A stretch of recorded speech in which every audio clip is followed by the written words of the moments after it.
We meet him when he's 40, so we don't get the first 40 years. We get the second 40 years, basically. We know he's 40, and he's married, and he has a daughter, and he's a theater director in Schenectady, New York. And that's that's him. That's who he is, and it's his life. And he eventually moves to New York, and he puts on a theater piece that he's creating over a bunch of years because of a grant he's given. But I hesitate to say more than that because that's really what it is, you know. And eventually his wife leaves him, and he remarries, has another child with another woman, you know, has an affair with a woman throughout his life, this other woman. His theater piece grows and grows and grows beyond his wildest imagination. I don't think anyone ever sees it, but he keeps creating it and working on it. And it has to do with life and him trying to understand life and his life and life in general, until he dies. He wants to create the great piece of art. He wants to leave something, you know, that you know, that his life will end, you know, that it's right there, it could go, and that he has all this heartbreak around him, and death and separation and heartbreak and challenge of just creating art. And how that obviously they have everything to do with each other, life and art, and I do think that they reflect each other, and he understands that, and I think that's what the piece is about, trying to reflect life, you know, his life, but life in general. But ultimately, I think his passion to create something so true that it's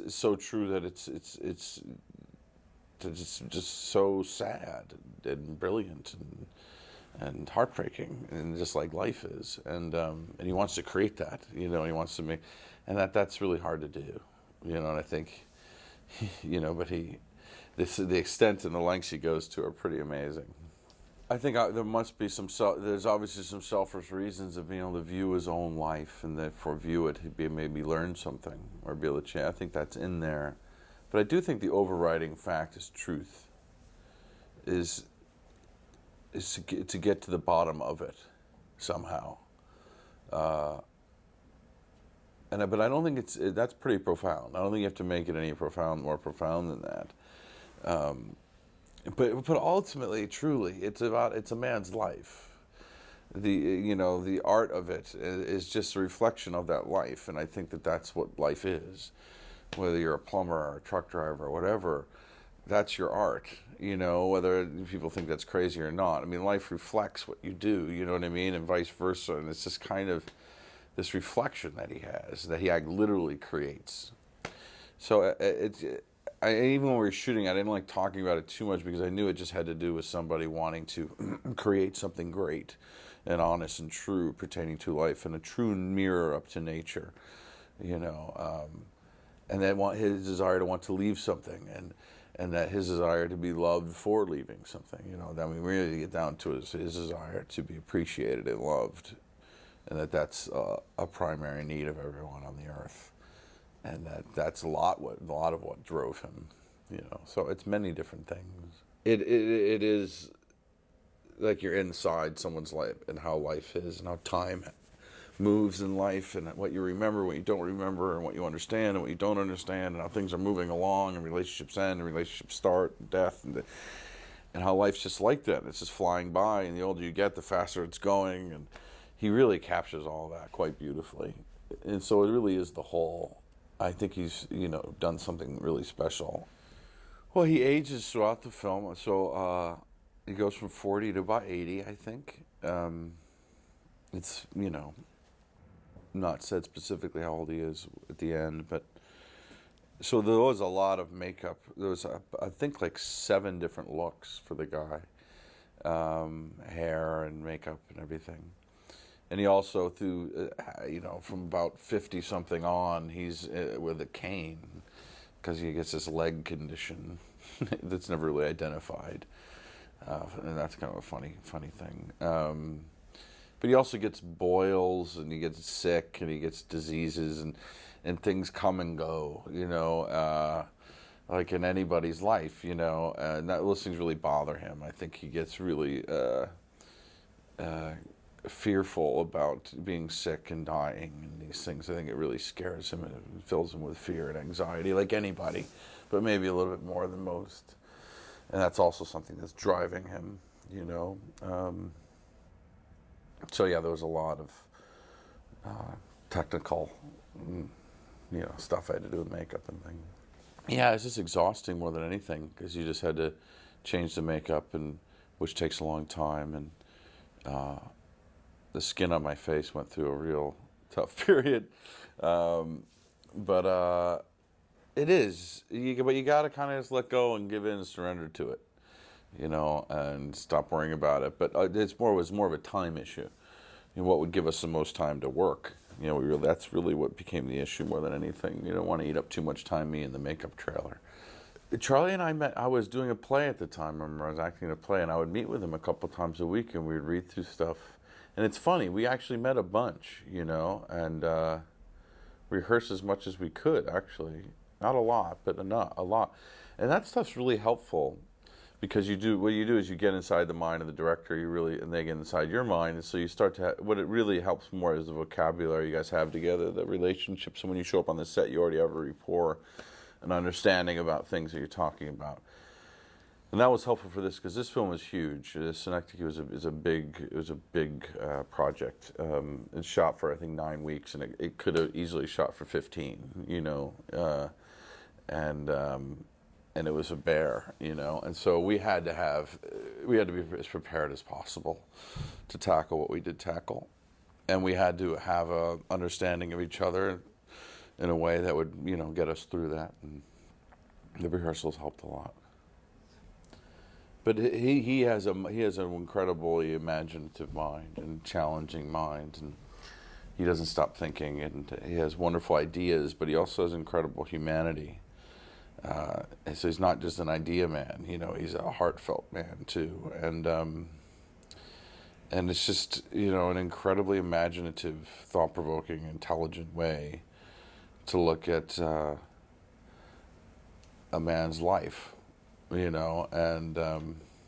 how life, and how dealing with time, and how time changes as you age, and relationships and families and everything that goes on and goes by, and he just, somebody's career, their art, their everything. I think he was a really wonderful director. I think he is a director.